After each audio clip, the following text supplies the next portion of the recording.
அத்தியாயம் 3. சாய்பாபாவின் அனுமதியும் வாக்குறுதியும், அடியார்க்கு இடப்பட்ட திருப்பணிகள், பாபாவின் நிகழ்ச்சிகள், வழிகாட்டும் விளக்குகள், அவரின் தாயன்பு, ரோஹிலாவின் கதை, பாபாவின் சுவையும் அமுதமுமான மொழிகள். முந்தைய அத்தியாயத்தில் விளக்கப்பட்டபடி சாய்பாபா தமது பூர்ண சம்மதத்தை தெரிவித்து கூறியதாவது: சச்சரிதம் எழுதுவதை பற்றி நான் உம்முடன் முழுமையாக சம்மதிக்கிறேன். நீர் உமது கடமையை செய்யும். சிறிதளவும் அஞ்சாதீர். என் மொழிகளில் நம்பிக்கை வையும். என்னுடைய லீலைகள் எழுதப்படுமானால் அறியாமை அகலும். அவைகள் கவனத்துடனும் பக்தியுடனும் கேட்கப்படுமானால் இவ்வுலக வாழ்க்கையின் உணர்வு தணிந்து பக்தி, அன்பு ஆகியவற்றின் வலிமையான அலைகள் மேலெழும்பும். என்னுடைய லீலைகளின் ஆழத்தில் ஒருவன் மூழ்குவானானால் அவன் ஞானம் என்னும் விலை மதிப்பில்லாத முத்துக்களை எடுப்பான். இதை கேட்டு இந்நூல் ஆசிரியர் மிக்க மகிழ்ச்சியடைந்தார். உடனே தன்னம்பிக்கை உடையவராயும் பயமற்றவராயும் ஆனார். இப்பணி வெற்றிகரமாக நிறைவேறியே தீர வேண்டும் என்றும் எண்ணினார்.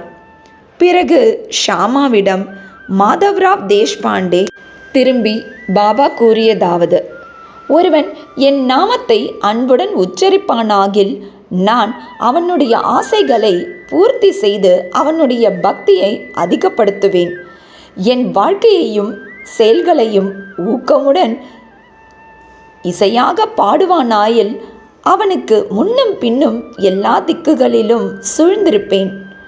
என்னிடம் உள்ளத்தையும் உயிரையும் ஒப்புவித்த அடியார்கள் இந்நிகழ்ச்சிகளை கேட்டதும் இயற்கையிலேயே மகிழ்வெய்துவர். நம்பிக்கையுடன் என் லீலைகளை எவனாவது இசைப்பானாயின் அவனுக்கு எல்லையற்ற பேரின்பத்தை நல்கி என்றும் நிலைத்திருக்கும் திருப்தியை அளிப்பேன். எவன் என்னிடம் பூரண சரணாகதி அடைகிறானோ, எவன் என்னை விசுவாசத்துடன் வணங்குகிறானோ, எவன் என்னை நினைவில் இருத்தி நிரந்தரமாக தியானம் புரிகிறானோ அவனை விடுவிப்பது எனது சிறப்பியல்பாகும்.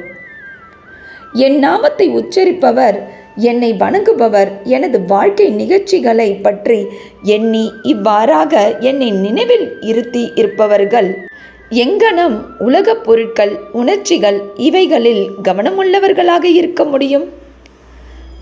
சாவின் வாயினின்று எனது அடியவர்களை நான் வெளியே இழுத்து விடுவேன். எனது கதைகள் கேட்கப்பட்டால் எல்லா நோய்களும் விலகும். எனது கதைகளை மரியாதையுடன் கேட்டு அவற்றை எண்ணி தியானம் செய்து கிரகித்து கொள்ளுங்கள். இதுவே மகிழ்ச்சிக்கும் திருப்திக்குமான மார்க்கமாகும்.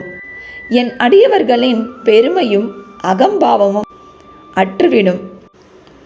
கேட்பவரின் மனம் அமைதிப்படுத்தப்படும். அன்றியும் அது இதயபூர்வமும் முழுமையுமான பக்தியாயிருப்பின் மனம் உச்ச உணர்ச்சியுடன் ஒன்றாகிவிடும். சாயி சாயி என்ற சாதாரணமாக ஞாபகமூட்டிக் கொள்வதே பேசுவதில் கேட்பதில் உள்ள பாவங்களை தீர்க்கும். அடியவர்களுக்கு அளிக்கப்பட்ட பலதரப்பட்ட பணிகள்.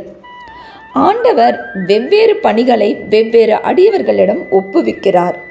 சிலர் கோவில், மடம் ஆகியவற்றை கட்டுவதற்கும், சிலர் புண்ணிய தீர்த்தங்களுக்கும் படிக்கட்டுக்கள் அமைப்பதற்கும் நியமிக்கப்படுகிறார்கள்.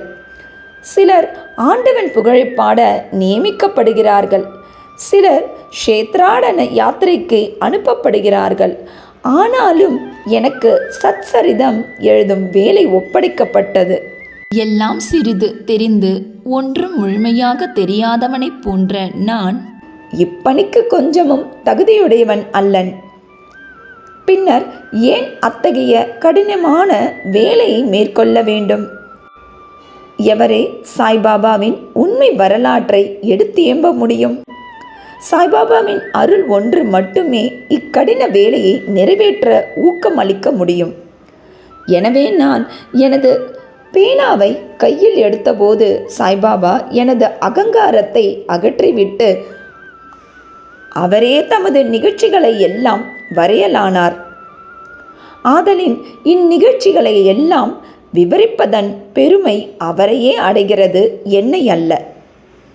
பிறப்பில் மறையவனாக இருப்பினும் ஸ்ருதி ஸ்மிருதி என்ற 2 கண்கள், பார்வை அல்லது காட்சிகள் தேவையுள்ளவனாக இருந்தேன். எனவே சத் சரிதத்தை எழுதவே இயலாத நிலையில் இருந்தேன். ஆனாலும் ஆண்டவன் அருள் ஊமையை பேச வைக்கிறது, முடவனை மலையை கடக்கச் செய்கிறது. அவரின் விருப்பப்படி காரியங்களை செயற்படுத்தும் தந்திரத்தை அவர் ஒருவரே அறிவார். புல்லாங்குழலோ ஹார்மோனியமோ எங்கனம் ஒலி எழுப்புகிறது என்பதை அறியா. இது அவற்றை வாசிப்பவனையே சார்ந்தது. சந்திரகாந்தக்கள் கசிவதும் கடல் பொங்கி எழுவதும் சந்திரோதயம் காரணமாகவே, அவ்வவற்றின் தன்மையால் அல்ல.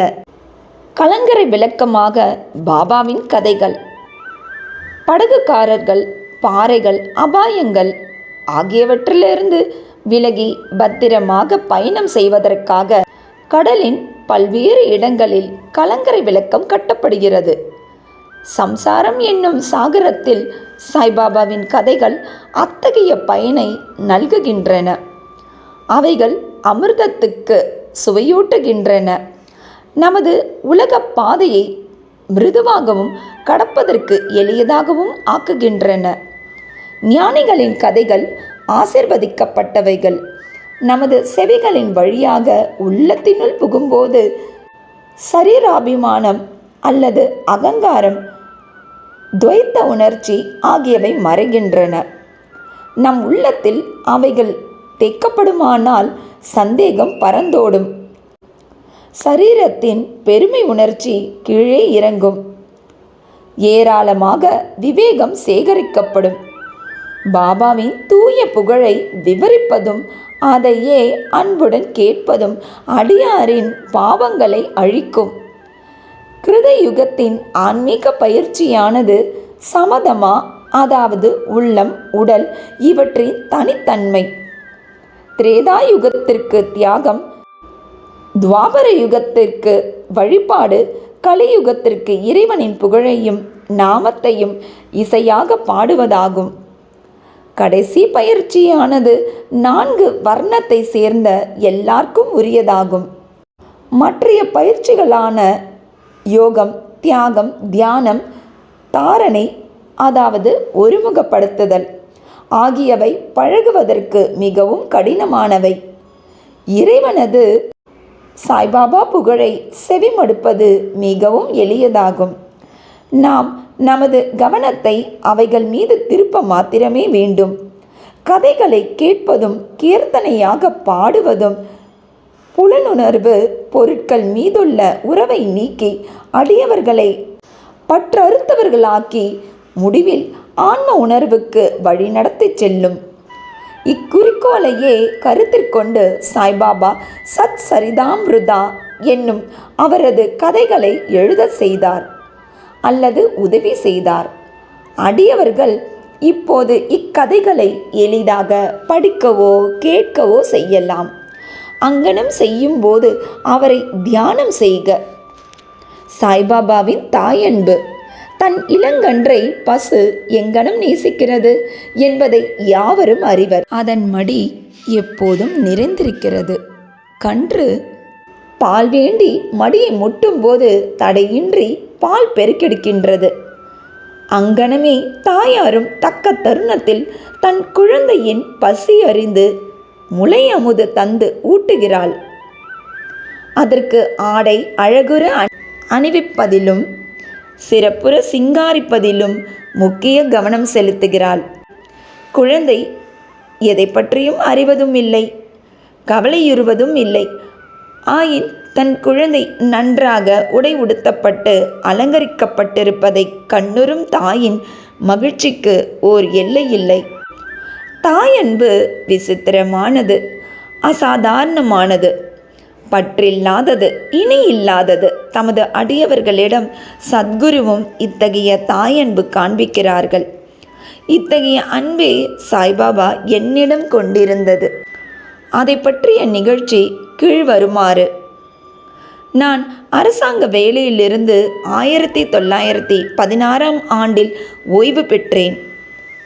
கௌரவமாக என் குடும்பத்தை நடத்துவதற்கு எனக்கு தீர்மானித்து தரப்பட்ட பென்ஷன் போதவில்லை. குரு பூர்ணிமா அன்று நான் ஷிரடிக்கு சென்றிருந்தேன். அங்கு அண்ணா சிஞ்சனிக்கர் அவராகவே பாபாவிடம் எனக்காக கீழ் வருமாறு வேண்டினார். தயவு செய்து அவரை அன்புடன் நோக்குங்கள். அவர் பெரும் பென்ஷன் அறவே போதாது. அவரது குடும்பமோ வளர்ந்து வருகிறது. அவருக்கு வேறு வேலை ஏதும் கொடுங்கள். அவரது சிந்தா குழந்தனை தீர்த்து அவரை மகிழச் செய்யுங்கள். பாபா பதில் அளித்தார். அவர் வேறு ஏதாவது வேலை பெறுவார். ஆயின் இப்போது எனக்கு பணி செய்து மகிழ்ச்சியாய் இருக்க வேண்டும். அவரது உணவு எப்போதும் நிறைந்திருக்கும், ஒருபோதும் காலியாய் இராது. அவர் தனது கவனம் அனைத்தையும் என்பால் திருப்பி, நாத்திகர்கள், மதப்பற்று அற்றவர்கள், கொடுமையானவர்கள் இவர்களின் கூட்டுறவை தவிர்த்து எல்லோரிடமும் பணிவாகவும் அடக்கமாகவும் இருந்து உள்ளத்தாலும் உயிராலும் என்னை வணங்க வேண்டும். இதை செய்வாராகில் அவர் எல்லையற்ற பேரின்பத்தை அடைவார். எவருடைய வழிபாடு உபதேசிக்கப்பட்டு இருக்கிறதோ அந்த நான் என்பது யார் என்னும் வினாவுக்கு சாய்பாபா என்பது யார் என்னும் குறிப்பில் முன்னமே இந்நூலில் சொல்லப்பட்டிருக்கிறது. ரோஹிலாவின் கதை. எல்லோரையும் அரவணைக்கும் சாய்பாபாவின் அன்பை ரோஹிலாவின் கதை நமக்கு காட்டுகிறது. உயரமாகவும் வாட்டசாட்டமாகவும் காளையை போன்ற வலிமை உடையவனாகவும் உள்ள ரோஹிலா என்பவன் ஷிரடிக்கு வந்தான். நீண்ட கஃப்னி என்னும் உடை அணிந்திருந்தான். பாபாவிடமுள்ள அன்பினால் அங்கு தங்கியிருந்தான். இரவும் பகலும் கலிமாவை, அதாவது திருக்குரானின் பாடல்கள் சப்தமாகவும் குரூரமாகவும் ஒப்பித்து அல்லாஹு அக்பர், கடவுள் பெரியவர் என்று கத்துவான். ஷிரடியின் பெரும்பாலான மக்கள் பகலெல்லாம் தங்கள் வயலில் வேலை செய்துவிட்டு இரவு வீட்டிற்கு திரும்பும்போது ரோஹிலாவின் குரூர இரைச்சல்களாலும் கத்தல்களாலும் வரவேற்கப்படுவார்கள். அவர்கள் தூங்க முடியாமல் மிகுந்த தொல்லையும் அசௌகரியமும் அடைந்தனர். மௌனமாக இத்தொந்தரவை சில நாட்கள் பொறுத்திருந்து அவர்களால் இனிமேல் இத்துயரம் பட முடியாது என்னும் நிலை வந்தவுடன் பாபாவை அணுகி இதை கவனித்து ரோஹிலாவின் தொந்தரவை நிறுத்தும்படி வேண்டிக் கொண்டனர். பாபா அவர்களின் வேண்டுதல்களை கவனிக்கவில்லை, மாறாக அவர்களை கடிந்தார். அவர்களை தங்கள் வேலைகளை கவனிக்கும்படியும் ரோஹிலாவை கவனிக்க வேண்டாம் என்றும் கூறினார். அவர் மேலும் ரோஹிலாவுக்கு மிகவும் கெடுதலான மனைவி ஒருத்தி இருக்கிறாள் என்றும் அவள் உள்ளே வர முயன்று ரோஹிலாவையும் தம்மையும் தொந்தரவு செய்வதாயும், ஆனால் ரோஹிலாவின் பிரார்த்தனைகளை கேட்டவுடன் அவள் உள்ளே நுழைய துணியவில்லை என்றும், ஆதலால் அவர்கள் மன அமைதியுடனும் மகிழ்ச்சியுடனும் இருக்கிறார்கள் என்றும் கூறினார். உண்மையில் ரோஹிலாவுக்கு ஒரு மனைவியும் கிடையாது. அவனுக்கு மனைவியாக பாபா குறிப்பிட்டது துர்புத்தி, அதாவது கெட்ட எண்ணங்களாகும். ஏனெனில் வேறெதை காட்டிலும் கடவுளிடம் வேண்டிக் கொள்வதிலும் முறையிட்டு பேரிரைச்சல்கள் செய்வதையும் பாபா விரும்பினார். அவர் ரோஹிலாவின் பக்கம் இருந்து ரோஹிலாவின் இரைச்சல்களையும் கூக்குரல்களையும் பொறுத்து கொள்ளுமாறும் அவை சீக்கிரம் மறைந்துவிடும் என்றும் கூறினார். பாபாவின் இனியதும் அமிர்தத்தினையொத்த வார்த்தைகளும்.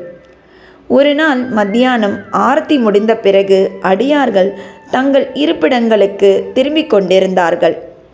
அப்போது பாபா கீழ்கண்ட அழகான அறிவுரையை விடுத்தார். நீங்கள் எங்கு வேண்டுமானாலும் இருங்கள், என்ன வேண்டுமானாலும் செய்யுங்கள், ஆனால் இதை நன்றாக ஞாபகத்தில் வைத்து கொள்ளுங்கள். நீங்கள் செய்வது அனைத்தும் எனக்கு தெரியும். நானே அனைவருடைய அந்தரங்க ஆட்சியாளனாக இதயத்தில் அமர்ந்து இருக்கிறேன். இந்த உலகின் கண் அசையும் அசையா சர்வ ஜீவராசிகளையும் அரவணைக்கிறேன். இப்பிரபஞ்சம் என்னும் தோற்றத்தை நானே கட்டுப்படுத்துபவன், ஆட்டுவிப்பவன். எல்லா வர்க்கங்களின் மூலமாதா நானே. முக்குணங்களின் கூட்டுறவும் நானே. நானே எல்லா உணர்ச்சிகளையும் உந்துபவன், படைப்பவன், காப்பவன், அழிப்பவனும் மாம். என்பால் கவனத்தை திருப்புபவனை எதுவும் துன்பம் விளைவிக்காது. ஆனால் மாயை என்னை மறந்தவனை ஆட்டி உழுக்கும். எல்லா பூச்சிகள், எறும்புகள், கண்ணுக்கு தென்படுபவை, அசையக்கூடிய அசைய முடியாத உலகம் எல்லாம் என்னுடைய உடம்பு அல்லது உருவமாகும். இத்தகைய அழகான விலைமதிப்பற்ற மொழிகளை கேட்டு இனிமேல் என் குருவை தவிர வேறு யாருக்கும் நான் பணிவிடை செய்ய போவதில்லை என்று என் மனதில் நான் தீர்மானித்தேன். அண்ணா சிஞ்சனிக்கரிடம் பாபா விடுத்த பதில் உண்மையில் அது எனக்கானதாகும். அதாவது நான் ஒரு வேலை பெறுவேன் என்னும் எண்ணம் என் மனதில் சுழன்றது. நான் அங்கனம் நிகழுமா என்று எண்ணிக்கொண்டிருந்தேன். எதிர்கால நிகழ்ச்சிகளை கண்ணுறும்போது பாபாவின் வார்த்தைகள் உண்மையாயின. நான் ஓர் அரசாங்க உத்தியோகத்தை பெற்றேன். ஆனால் அது குறுகிய கால அளவுடையது. பிறகு நான் சுதந்திரம் அடைந்தேன். என் குரு சாய்பாபாவினுடைய சேவைக்கு என்னை பூரணமாக சமர்ப்பித்தேன். இவ்வத்தியாயத்தை முடிக்கும் முன்பாக பல்வேறு இடைஞ்சல்களான தூக்கம், சோம்பல், மனது அலைதல், உணர்வுகளுடன் உறவு இவற்றை விட்டொழித்துவிட்டு தங்களுடைய முழுமையும் சிதைவும் மற்ற கவனத்தை சாய்பாபாவின் கதைகளுக்கு அளிக்கும்படி இந்நூலை பயில்வோரிடம் நான் வேண்டிக் கொள்கிறேன். அவர்களது அன்பு இயற்கையானதாக இருக்கட்டும். பக்தியின் இரகசியத்தை அவர்கள் அறியட்டும். மற்ற பல சாதனைகள் புரிந்து களைப்படைய வேண்டாம். ஓர் எளிய மருந்தை அவர்கள் பற்றட்டும். அதாவது சாய்பாபாவின் கதைகளை கேட்பது. இது அவர்களின் அறியாமையை அழித்து அவர்களுக்கு முக்தி நல்கும். ஓர் உலோபி பல்வேறு இடங்களில் தங்கினாலும் தன்னுடைய புதைக்கப்பட்ட செல்வத்திலேயே சதா சிந்தனை உள்ளவனாக இருப்பதைப் போல் சாய்பாபா நம் அனைவரின் உள்ளமெனும் அரியாசனத்தில் வீற்றிருக்கட்டும். அடுத்த அத்தியாயத்தில் சாய்பாபாவின் ஷிரடி விஜயத்தை பற்றி கூறுகிறேன். ஸ்ரீ சாயை பணிக. அனைவருக்கும் சாந்தி நிலவட்டும்.